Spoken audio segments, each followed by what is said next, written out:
दोस्तों नमस्कार, फिर से आपके लिए एक नया टॉपिक नए अंदाज में राजस्थान की कला संस्कृति, राजस्थान में त्योहार, बड़ा ही गजब टॉपिक है। राजस्थान में 12 महीने अक्सर आपने जरूर सुने होंगे। चैत्र, बैसाख, जेठ, आषाढ़, सावन, भादवा, आसोज, काती, मिंग, पोमा, फागण है। आपने खूब महीने सुने होंगे, लेकिन महीनों के त्योहार भी सुने होंगे। लेकिन कई बार आप बड़े गोलमोल हो जाते हो। विक्रम संवत क्या है, शक संवत क्या है, ईसवी सन क्या है, शुक्ल पक्ष क्या होता है, कृष्ण पक्ष क्या होता है, एकम क्या होती है, अमावस क्या होती है, पुण्य क्या होती है। और ये जो शेड्यूल है ना, ये बड़ा खतरनाक शेड्यूल है विद्यार्थियों। आप रट्टे मार मार के ये बता सकते हो होली कब आएगी, शिवरात्रि कब आएगी, शीतलाष्टमी कब आएगी, गणगौर कब आएगी, नवरात्रे कौन से महीने में आते हैं, पिपल पूर्णिमा कब आती है, गुरु पूर्णिमा कब आती है, रक्षाबंधन कब आती है, करवा चौथ कब आती है, इस तरह से तिलकुटी चौथ कब आती है। आप तरह तरह के ये त्योहार जो है, मेले हैं, आपस में व्रत बता देते हो। लेकिन इससे पहले कुछ मूलभूत जानकारियां जो हमें बिल्कुल भी नहीं पता होती। हम ऐसे तरह तरह के अंदाजे लगा के तरह तरह के क्या है कि ये टॉपिक कुछ ऐसा है जिसमें हमें 3 लोगों से हमेशा सावधान रहना चाहिए। एक तो ज्ञानचंद से और एक रायचंद से। एक ये जो रायचंद और ज्ञानचंद होते हैं ना, इन टॉपिक में हम लोगों को भ्रमित कर देते हैं। सही बोल रहा हूं ना? बिल्कुल सही बोल रहा हूं। ये क्या है कि तरह तरह का ज्ञान देते हैं, ज्ञान दे के हमें भ्रमित कर देते हैं। पता होता नहीं उसके बारे में एक नई कहानी जड़ के अल्लाह ये ऐसा होगा। तो ऐसे क्या है कि हमारे संपर्क में भी काफी ऐसे आइटम है जो मतलब तरह तरह से मतलब ये शेड्यूल जोड़ के बता देते हैं। तो इसका रियल फैक्ट क्या होता है? देखो, मैं रियल फैक्ट की बात करूंगा। देखो दोस्तों, क्या होता है, आपने सबसे पहले देखा होगा कोई भी कैलेंडर जो होता है, कैलेंडर का एक शेड्यूल होता है। आप जब भी कैलेंडर देखते हो, देखो, एक तो कैलेंडर वो होता है जिसके अंदर आप बचपन से पढ़ते आ रहे हो, जनवरी, फरवरी, मार्च, अप्रैल, जून, जुलाई, अगस्त, सितंबर, अक्टूबर, नवंबर, दिसंबर। एक आपने अपने माता पिता और पूर्वजों से, अपनी दादी दादी से सुनना होगा आपने, आप तो बैसाख का महीना चल रहा है, जेठ चल रहा है, फागण चल रहा है, ये चल रहा है, वो चल रहा है। कैलेंडर जो होता है वो मुख्यतः 2 गणनाओं पर आधारित होता है। एक कैलेंडर को बोलते हैं अंग्रेजी कैलेंडर, एक को बोलते हैं अंग्रेजी कैलेंडर, दूसरा होता है हिंदी कैलेंडर। देखो दोस्तों, अंग्रेजी कैलेंडर वो होता है जो आप जनवरी, फरवरी, मार्च, अप्रैल, जो आप 12 के 12 महीने पढ़ते हो, जनवरी से दिसंबर, ये आपके अंग्रेजी कैलेंडर में पूरा सेट होता है। हिंदी कैलेंडर जो होता है वो डिपेंड होता है 2 अलग अलग वर्षों पे। इसको समझाने के लिए 2 बेस लिए जाते हैं। एक को हम बोलते हैं विक्रम संवत, एक बेस है विक्रम संवत और एक बेस है हमारे पास शक संवत। यूज में अधिकांशतः ये आता है, लेकिन ध्यान रखना इंपॉर्टेंट हमारे लिए शक संवत ही है। क्यों? क्योंकि अपने देश का राष्ट्रीय कैलेंडर, अपने भारत का राष्ट्रीय कैलेंडर कौन सा है? अपने भारत का राष्ट्रीय कैलेंडर शक संवत है, जिसे हमारे संविधान में इसको मान्यता प्रदान की गई है। ध्यान रखना, थोड़ा सा डिफरेंस है, वो थोड़ा सा डिफरेंस हमें बड़े स्तर पे खराब कर देता है। और इनकी बहुत सी बातें आपस में सिमिलर है, मिलती जुलती बातें हैं। महीने इसी में 12 होते हैं, दोनों में भी, और महीने यहां पर भी 12 होते हैं। पहले मैं आपके सामने ये अंग्रेजी क्या होता है, अंग्रेजी वाला ये पूरा डिफाइन करता हूं, इसका शेड्यूल और सिस्टम क्या होता है। कुछ ज्ञान ऐसा होता है आपको होने के बावजूद भी उसका नहीं पता होता, हमें ज्ञान होता भी है और नहीं भी होता, दोनों तरह की इसके अंदर बात रहती है। देखो दोस्तों, कैसे अंग्रेजी कैलेंडर ये डिपेंड होता है ग्रीगेरियन पद्धति पर, इसको बोलते हैं ग्रीगेरियन पद्धति। और इस कैलेंडर को, अंग्रेजी कैलेंडर को, इसी कारण ग्रीगेरियन कैलेंडर के नाम से जाना जाता है। क्या नाम है? ग्रीगेरियन कैलेंडर। इसमें दो बेस होते हैं, एक होता है दिन और दूसरा इसमें बेस होता है दिनांक। इसमें दूसरा बेस होता है दिनांक। देखो, दिनांक शुद्ध रूप से ऐसे लिखा जाता है और बाकी आप लोग ऐसे लिखते हो, कोई दिक्कत नहीं है। मैं आपको हिंदी नहीं पढ़ा रहा, आपको मैं कला संस्कृति पढ़ा रहा हूं। दिनों के नाम 7, दिनांक 30 भी होती है, 31 भी होती है। औसत रूप से देखा जाए तो 30 ही माना गया है और 30 का बन जाता है एक महीना। डे कौन से होते हैं? डे वही जो आप पढ़ते हो, संडे, मंडे, ट्यूसडे, इस तरह से संडे टू सैटरडे, और चाहिए आप मंडे टू संडे कर दो, एक ही बात है, कोई प्रॉब्लम नहीं है। क्योंकि मैं फालतू का ऐसे मैटर पढ़ा के आपको टाइम नहीं खराब करने वाला, आपको सिर्फ इतना याद दिला रहा हूं कि जो आपने बचपन में 7 दिन याद किए थे वो किस कैलेंडर का है, पार्ट ग्रीगोरियन कैलेंडर के 7 दिन होते हैं। इधर आपको दिनांक बताना चाहूंगा, 1 2 3 4 5 6 7 8 9 10 11 12, इस तरह से ये आपके दिनांक, दोनों का पैटर्न सेम है।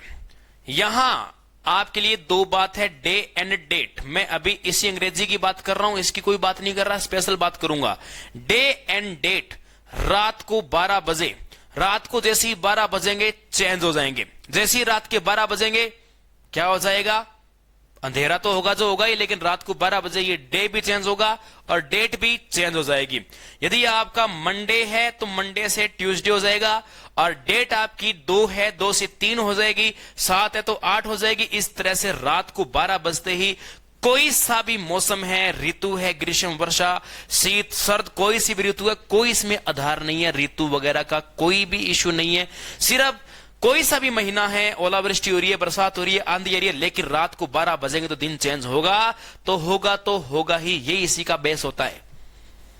और आप इसके अंदर अंग्रेजी कैलेंडर के अंदर ईस्वी सन को उधार माना जाता है, जो वर्तमान में अभी 2020 कंटिन्यू रूप से चल रहा है, और हम इसी कैलेंडर को बेस मान के अपना काम करते हैं। और ये इसके अंदर डेट और दिनांक होती है, और इसमें कोई भी वैज्ञानिक पद्धति का प्रयोग नहीं है।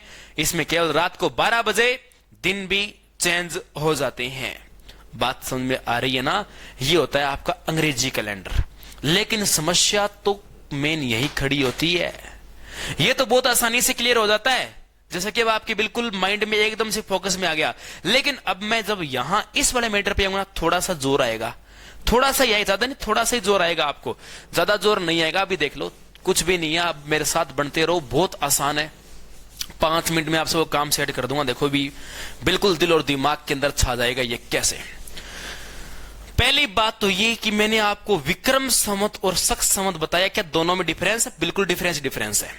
3 तरह के सन चलन में है, एक तो ईस्वी, एक है शक संवत, और दूसरा इसके बाद में एक आता है शक संवत के बाद में विक्रम संवत। विक्रम संवत, शक संवत और ईस्वी।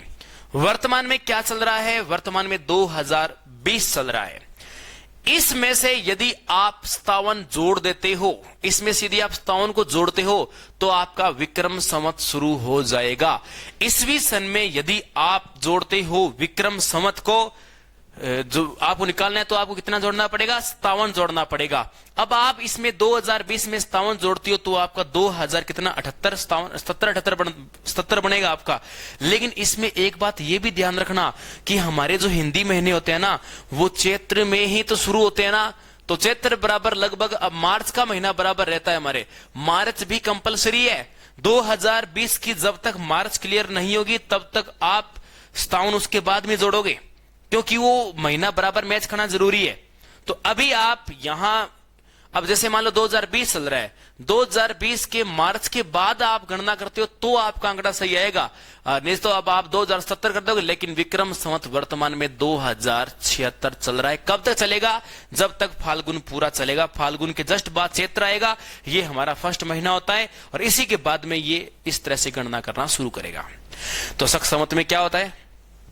ईस्वी सन में यदि घटा दिया जाए 78, कितना? 78। ईस्वी सन में यदि घटा दिया जाए 78 तो क्या निकल कर आएगा? शक संवत निकल कर आएगा। लेकिन वही शेड्यूल पता होना चाहिए, मार्च बेस रखना पड़ेगा, क्योंकि मार्च में आपको पता हो अप्रोक्सीमेट लगभग चैत्र की जो शुरुआत होती है वो मार्च के अंदर ही होती है। हो सकता है कुछ दिन आगे पीछे हो, 5-10 दिन, 15-20 दिन का फर्क आ जाता है, लेकिन महीना लगभग मार्च का रहता है। अप्रैल भी किसी स्थिति में हो सकता है, और फरवरी का एंडिंग भी किसी स्थिति में हो सकता है, लेकिन अधिकांशतः यहां कौन सा रहेगा? मार्च ही रहेगा। तो एक बात है, इसमें भी जो मैं 12 महीने बता रहा हूं, इसमें भी 12 महीने बता रहा हूं, और सेम और बता रहा हूं कि वही आपका सेम शेड्यूल रहेगा। मैं देसी तरीके से बताता हूं आपको। चैत, बैसाख, जेठ, आषाढ़, सावन, भादवा, आसोज, काती, मिंगसर, पो, माह, फागण है। अब आप इसको आराम से सुनो तो कैसे सुनोगे? चैत्र, बैसाख, ज्येष्ठ, आषाढ़, श्रावण, भाद्रपद, अश्विन, कार्तिक, मार्गशीर्ष, पौष, माघ, फाल्गुन, इस तरह से हम इसको शुद्ध रूप से बोलते हैं। लेकिन कितना भी शुद्ध बोल लो, मजा तो देसी तरीके से बोल के ही आता है। भले बोल के देख लो, आप एक बार प्रैक्टिस करोगे तो हो जाएगा। आजकल की संस्कृति, शहरी संस्कृति इतनी खतरनाक हो गई, जिसके अंदर हमें तरह तरह की फर्जी बातें इतनी याद रह जाती है, और हमारी देसी संस्कृति की जो बातें हैं वो हमें याद नहीं रहती। तो मैं दोस्तों आपसे एक रिक्वेस्ट करना चाहूंगा, लेकिन इस संस्कृति को जिंदा रहने दो। यदि ये संस्कृति जिंदा रहेगी तो हमारा वजूद बना रहेगा। नहीं, विदेशी संस्कृति में हम लुप्त होते जा रहे हैं, और विदेशी प्रभाव आप देख रहे हो। आजकल कभी लोगों ने सोचा नहीं था कि मौत भी तुम्हें चाइनीज आएगी। तुम 10 सालों से चाइनीज कर रहे हो, और आज लोगों को मौत भी चाइनीज आ रही है। पता है कैसे कैसे कारनामे हो रहे हैं। तो आप, ये मौत तो चाइनीज आ रही है जो आ रही है, लेकिन कम से कम संस्कृति को तो जिंदा रहने दो। और बाकी देखो, भारत है, ये इलाज ढूंढ लेते हैं, बढ़िया बढ़िया इलाज, बड़े बड़े वायरस के इलाज यहाँ इंडिया के अंदर निकल जाते हैं। अब मैं आपको बताता हूं डिफरेंस जो मुख्य रूप से क्या है। यहां यदि अपने एक माह की बात करें, उसमें क्या था, day and date, 7 days, 13, 31 dates. इस माह में 2 प्रकार के पक्ष होते हैं। एक को बोलते हैं कृष्ण पक्ष, एक को बोलते हैं शुक्ल पक्ष। पहला कौन सा है, डिपेंड करता है ईयर पे। अधिकांश लोग अपना ज्ञान देते हैं, ज्ञानचंद जी बताते हैं कि महीने का पहला पक्ष कृष्ण पक्ष होता है। नो, कंपलसरी नहीं है, डिपेंड है आपका बेस क्या है। आपने कृष्ण पक्ष बताने से पहले न तो ईस्वी बोला है, न आपने विक्रम संवत बोला है, न आपने शक संवत बोला है, न आपने मुसलमानों का हिजरी सन बोला है। 4 प्रकार के अलग अलग कैलेंडर होते हैं, और छोटे मोटे और भी राजाओं ने बहुत सारे जारी किए थे, उनकी तो मैं बात ही नहीं कर रहा। मैं उनकी बात कर रहा हूं जो पॉपुलर है, उन्हीं की बात कर रहा हूं मैं। देखिए, मैं सिर्फ 2 को ही बीच में आधार लेके चलूंगा। एक का तो नाम है विक्रम संवत और एक का नाम है शक संवत। आप मुझे यह बता दीजिए कि देश का राष्ट्रीय कैलेंडर कौन सा है। अपना नेशनल कैलेंडर जो होगा, राष्ट्रीय कैलेंडर, वो कौन सा है, वो शक संवत है। शक संवत को आधार मानना पड़ेगा ना, तो शक संवत को अपने आधार मान लेते हैं। और देखो, चलन में विक्रम संवत बहुत ज्यादा आता है। ये पंडित जी महाराज जो आपकी जंतरी कुंडली मंडली जो भी देखते हैं ना, सारा जो सेटलमेंट करते हैं, वो विक्रम संवत पे ही अधिकांशतः काम करते हैं। अपने पास इतिहास के बहुत सारे जो प्रूफ मिलते हैं, प्रमाण मिलते हैं, हिस्ट्री मिलती है, उसके अंदर भी विक्रम संवत का बहुत सी जगह उल्लेख है, लेकिन शक संवत का चलन ज्यादा मिलता है।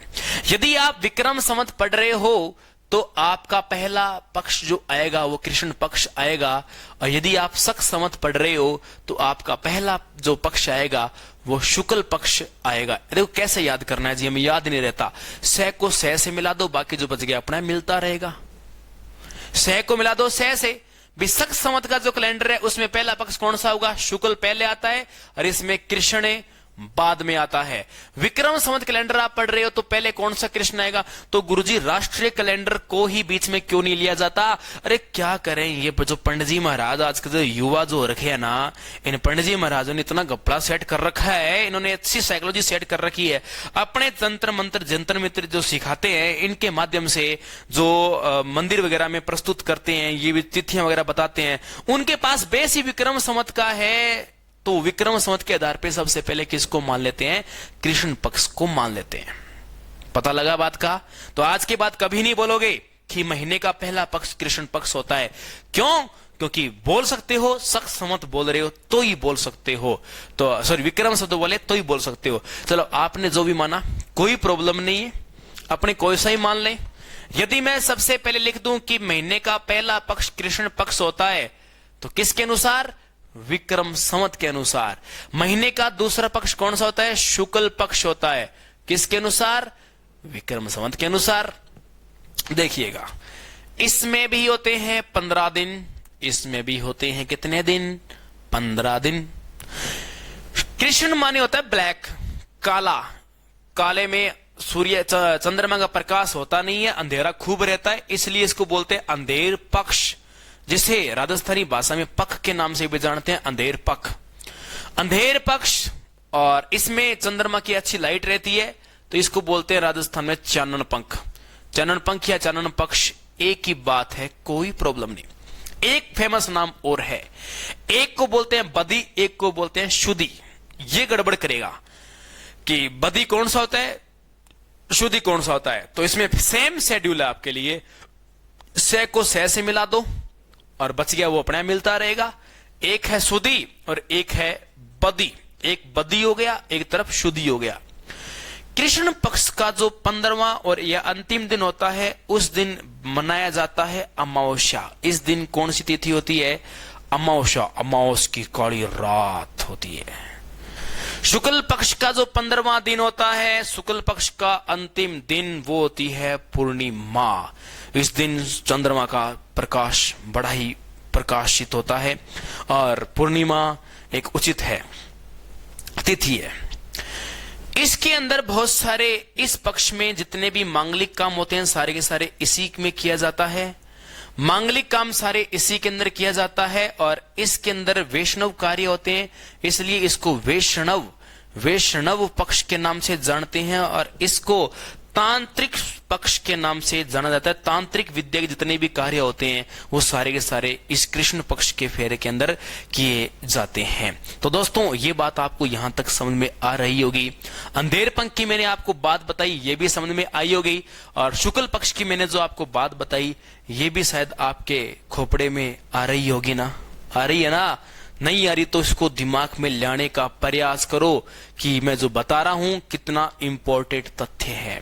फिर से एक बार देखो, कृष्ण पक्ष में 15 दिन होते हैं, इसे अंधेर पक्ष बोलते हैं, बदी भी बोलते हैं। 15 दिन होते हैं, 15 दिन अमावस्या होता है, और शुक्ल पक्ष में 15 दिन होते हैं, चानन पंख बोलते हैं, और इसको शुद्धि भी बोलते हैं। ध्यान रखना, यदि इन पक्षों के अंदर प्रथम तिथि की आप बात कर रहे हो, चाहे कृष्ण पक्ष की है चाहे वो शुक्ल पक्ष की है, एकम को प्रतिपदा के नाम से जाना जाता है। एकम जो होती है उसे किस नाम से जानते हैं, प्रतिपदा के नाम से जाना जाता है। ये भी एक बड़ी कॉमन बात है। इसी के साथ साथ मैं आपको एक बहुत ही गजब बात बताने वाला हूं। आपने अक्सर सुना होगा इंडिया के अंदर हिंदी नववर्ष की शुरुआत कब होती है। आप कभी भी नोट कर लेना, हिंदी नववर्ष की शुरुआत कृष्ण पक्ष से नहीं की जाती, क्योंकि हमारे जितने भी मांगलिक कार्य है वो अंधेर पंख में शुरू करने का महत्व नहीं है, अंधेर पक्ष में शुरू नहीं होते। और इस चैत्र मास की शुक्ल पक्ष की एकम को बोलते हैं क्या, प्रतिपदा। इस प्रतिपदा को ही हम नववर्ष की शुरुआत करते हैं, और इसी दिन आपको पता हो तो नवरात्रों का भी प्रारंभ होता है। तो हिंदी नववर्ष की शुरुआत कब होती है, शुक्ल पक्ष की एकम को की जाती है, कृष्ण पक्ष की एकम को शुरुआत नहीं होती। तो इस बात का भी हमें पता होना चाहिए। बहुत ही कॉमन बात है विद्यार्थियों, दिमाग खराब करने वाली बात है कि हिंदी नववर्ष की शुरुआत, अब आपने एक बात नोटिस की होगी कि हिंदी नववर्ष की शुरुआत अपना जो देश का कैलेंडर है वो शुक्ल पक्ष में क्यों मान रहा है, क्योंकि शक संवत को आधार मान रहा है। यदि वो विक्रम संवत को आधार मान रहा होता तो फिर वो कृष्ण पक्ष से शुरुआत कर लेता। तो ये एक सेंस वाली बात है, आप दिमाग लगा के देखोगे तो कहीं ना कहीं ये बात आपके खोपड़े में आ जाएगी। तो शक संवत की बात यहां आधार थी। क्या आप लोग हिंदी महीनों को इंग्लिश महीनों को आपस में कंपेयर कर सकते हो? बिल्कुल कंपेयर कर सकते हैं। वरना इसके अंदर क्या जनवरी फरवरी को चैत्र बैसाख जेठ आषाढ़ से कंपेयर कर सकते हैं? बिल्कुल कर सकते हैं। पहले मैं आपके सामने अंग्रेजी महीने लेकर रखता हूं और अंग्रेजी महीनों के बाद हिंदी महीने लिखूंगा। देखिए, सबसे पहले मैं बात करना चाहूंगा आपके सामने अंग्रेजी महीनों की। सबसे पहले आएगा जनवरी, जनवरी के बाद में फरवरी, फरवरी के बाद में मार्च, और मार्च के बाद में अप्रैल, अप्रैल के बाद में मई, मई के बाद जून, और जून के बाद में जुलाई, जुलाई के बाद अगस्त, और अगस्त के बाद में सितंबर, सितंबर के बाद में अक्टूबर, अक्टूबर के बाद में नवंबर, और नवंबर के बाद में दिसंबर। ये आपके 12 के 12 महीने आपके सामने कंप्लीट है। अब एक बात ध्यान रखना, हमारे तिथियां जो होती है एकम, द्वितीय, तृतीय, चतुर्थी, ये रात को 12 बजने का कोई शेड्यूल नहीं होता। हमारी तिथियां काम करती है ग्रह नक्षत्र के आधार पर। ये एक सब्जेक्ट है नक्षत्र विज्ञान, कोई फर्जीवाड़ा नहीं है। इसमें कोई ज्योतिष विद्या या ब्राह्मण द्वारा बताया गया ऐसा कुछ भी इसमें फर्जीवाड़ा नहीं है। हमारी पृथ्वी तथा इसके ग्रह के जो चक्कर होते हैं सौर मंडल के, इन ग्रह नक्षत्र की गणना के आधार पे इन तिथियों को सेट किया जाता है। मंगल, बुध, सोम, आपको सबको पता हो ये ग्रह हैं, उनकी नक्षत्र गणना के आधार पर इनकी टाइमिंग फिक्स होती है। एक तिथि 24 घंटे की नहीं 22 घंटे की हो सकती है, 30 घंटे 32 घंटे की भी हो सकती है। वो अपनी गणना के चक्कर के आधार पे, वो चक्कर दोपहर के 3 बजे भी पूरा हो सकता है, वो रात को 3 बजे भी पूरा हो सकता है, कभी भी पूरा हो सकता है। जब चक्कर पूरा होगा नेक्स्ट तिथि का शुभारंभ हो जाएगा। तो इस तरीके से अभी आप देख रहे हो आपके सामने 12 के 12 महीने जनवरी से दिसंबर तक के। हमारा जो लगभग की हम बात करेंगे, हमारा जो पहला महीना है वो है चैत्र का। तो चैत्र महीना जो शुरू होता है वो मार्च के अंदर लगभग शुरू होता है दोस्तों। तो एक बात जरूर ध्यान रखोगे आप, इसमें 2 महीनों का मिक्स शेड्यूल चलेगा। जैसा कि आप देख रहे हो सबसे पहले क्या है, चैत्र है। अब देखो इसके अंदर चैत्र भी शुरू होगा मार्च के अंदर, और चैत्र के साथ साथ में बैसाख भी क्या हो जाएगा, शुरू हो जाएगा। देखो यहां 1 महीने के सामने 2-2 महीने कंपेयर में चलेंगे। वो हो सकता है चैत्र फरवरी में भी शुरू हो जाए, कोई बड़ी बात नहीं है। तो वो हमेशा बदलता रहता है। अप्रैल में यदि बैसाख शुरू हो गया तो कंप्लीट बैसाख अप्रैल में नहीं चलेगा, इसी के साथ साथ ज्येष्ठ भी इसके अंदर ही शुरू हो जाएगा। अब ये शेड्यूल चलेगा। अब एक क्लियर होने के बाद आगे दिक्कत आती नहीं है। ज्येष्ठ के बाद में सीधा क्या आता है, आषाढ़ आता है। तो आषाढ़ जून में भी आएगा, और जून के बाद आषाढ़ के बाद में सीधा क्या आता है, श्रावण आता है। तो श्रावण आपका जुलाई में भी आएगा, और तो श्रावण के जस्ट बाद में कौन सा आएगा, भाद्रपद का महीना आएगा। अगस्त में भाद्रपद भी आएगा, और इसके साथ साथ में अश्विन भी आएगा। सितंबर में अश्विन भी आएगा, और साथ में कार्तिक भी आएगा। अक्टूबर में कार्तिक भी आएगा, और साथ में मार्गशीर्ष भी आएगा, जिसे आप मिंगसर बोलते हो। नवंबर में मार्गशीर्ष भी आएगा, और साथ में पौष भी आएगा। दिसंबर में पौष भी आएगा, और साथ में माघ भी आएगा। जनवरी में माघ भी आएगा, और साथ में फाल्गुन भी आएगा। फरवरी में क्या होता है, फाल्गुन भी आएगा। कुछ हद तक फरवरी के एंड में चैत्र भी शुरू हो सकता है। इस तरह से कंपेयर करके आप कह सकते हो, बाकी श्योर तो नहीं है, लेकिन क्या इसके अंदर ऐसा लगभग शेड्यूल रहता है कि किस महीने के सामने कौन कौन सा महीना रहता है। तो इस तरह का शेड्यूल दोस्तों मैं आपको बताना चाहता था। महीने आप हर जगह से चैत्र के, बैसाख के, त्योहार क्या क्या पढ़ सकते हो कि भादवे में कौन कौन से मेले त्योहार बढ़ते हैं, ज्येष्ठ में कब बढ़ते हैं, भाद्रपद में कौन से बढ़ते हैं, कब कौन सा बढ़ता है, सब आपने जरूर पढ़े होंगे। लेकिन शायद ये जो कुछ बेसिक बातें मैं आपके लिए लेकर आया हूं, ये आपने शायद ही यूट्यूब की दुनिया में तो मौजूद दोस्तों ये है नहीं। और आपको यदि पता है तो आप एक महान विद्यार्थी हो, आप समझो कि आप सबसे अनोखे विद्यार्थी हो। यदि आपको नहीं पता था तो ये बात जरूर जान ली आपने, आपके लिए लाभप्रद होगी। फिर मिलेंगे नए टॉपिक के साथ इसी होश और जोश के साथ। जय हिंद, जय भारत।